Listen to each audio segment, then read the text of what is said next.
Music by Priyanshu Singh। राजा जी के उठावा पपनामा के दोगिया दोगिया बजानी हम भड़ा की हो।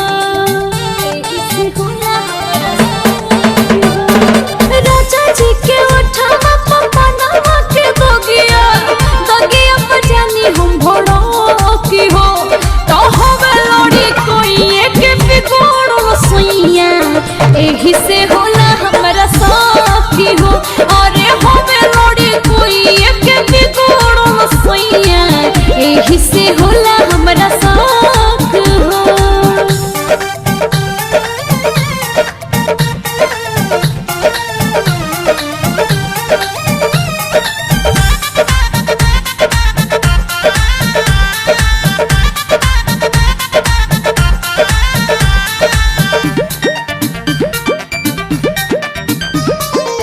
कथा में चूना मिला के सैया ले बजरदा मार्केट के कोनो नमूना संगे उड़वले बगरदा।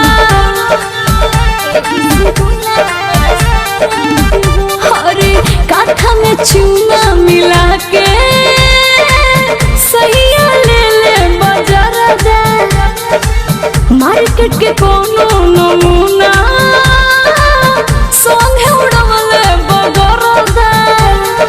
राजा जी के सटावा पर लागल परफ्यूमवा खुशबू से बनी हम भोक हो।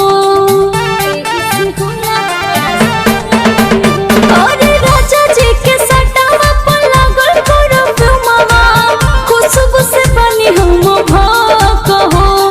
तो हवे लड़ी कोई एक बिगोड़ सैया एही से होला हमरा साथी हो।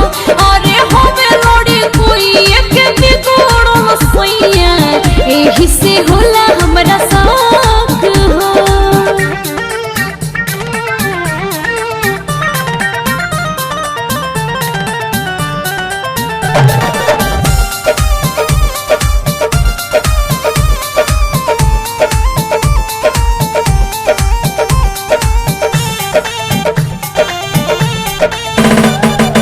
मोर पिया चले दूसर गली हमरा तो निक नहीं लागे।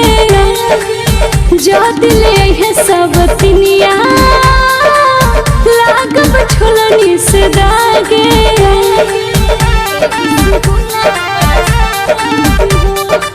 मोर पिया चले दूसर गली हमरा तो निक नहीं लागे। जो दिल है सब तिनिया छोलनी से लागब दागे। असैया जी के गलावा में सोना के सिकड़िया जकर अपना नजर के टाक हो। अरे राजा जी के गलावा में सोना के सिकड़िया जकर अपना नजर के टाक हो। तो हवे लड़ी कोई एक बिगोड़ सैया एही से होला हमरा साथी हो।